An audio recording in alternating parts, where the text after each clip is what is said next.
ജയഗണേഷ് എന്ന cinema definitely എത്രത്തോളം എന്നെ മോട്ടിവേറ്റ് ചെയ്തിട്ടുണ്ട്. ഡെഫിനറ്റ്ലി നിങ്ങൾ ആ സിനിമ തിയേറ്ററിൽ കാണുമ്പോൾ നിങ്ങൾ അത്രത്തോളം മോട്ടിവേറ്റഡ് ആയിരിക്കും. You are doing a great job.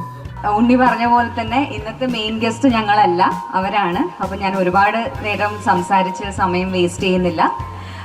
ജയഗണേഷിൻ്റെ പ്രൊമോഷൻ്റെ ഭാഗമായി ഈ സൂപ്പർ ഹീറോസിനെ ആദരിക്കാൻ ഉള്ള ഈ ഫംഗ്ഷനിൽ എനിക്കൊരു ഭാഗമാകാൻ സാധിച്ചത് എൻ്റെ ഭാഗ്യമായി ഞാൻ കണക്കാക്കുന്നു. ജയഗണേഷ് സിനിമയുടെ ഷൂട്ടിംഗ് തുടങ്ങിയത് സമയം മുതൽ തന്നെ ആ കഥാപാത്രത്തോട് ഇഴകിച്ചേർന്നതിന് ശേഷം ആ കഥാപാത്രം എത്രത്തോളം ഹോണ്ട് ചെയ്തു എന്നതിൻ്റെ പേരിലുള്ള ഡിസ്കഷൻ നടക്കുന്നതിനിടയിലാണ് അവർക്ക് വേണ്ടി അവരുടെ ജീവിതത്തിലേക്ക് നമുക്ക് ഇറങ്ങിച്ചെല്ലണം, അതെങ്ങനെ വേണം, എന്ത് ചെയ്യണം എന്നുള്ള ആലോചനയിൽ നിന്നാണ് അവരെ കൂടി ചേർത്ത് പിടിക്കുന്നതിനൊരവസരം എന്ന നിലയിൽ ഞങ്ങളല്ലാവുന്ന വിധത്തിൽ ഒരു 100 വീൽ ചെയറുകൾ അവർക്ക് സ്നേഹാദരത്തോടുകൂടി നൽകി അവരെ ആദരിക്കാൻ ഒരവസരം ഒരുക്കി ഉണ്ടാകണമെന്ന് ആഗ്രഹിച്ചു. അതിൻ്റെ ബലവത്തായുള്ള ഒരു സംഭവമാണ് ഇന്നിവിടെ നടക്കുന്നത്.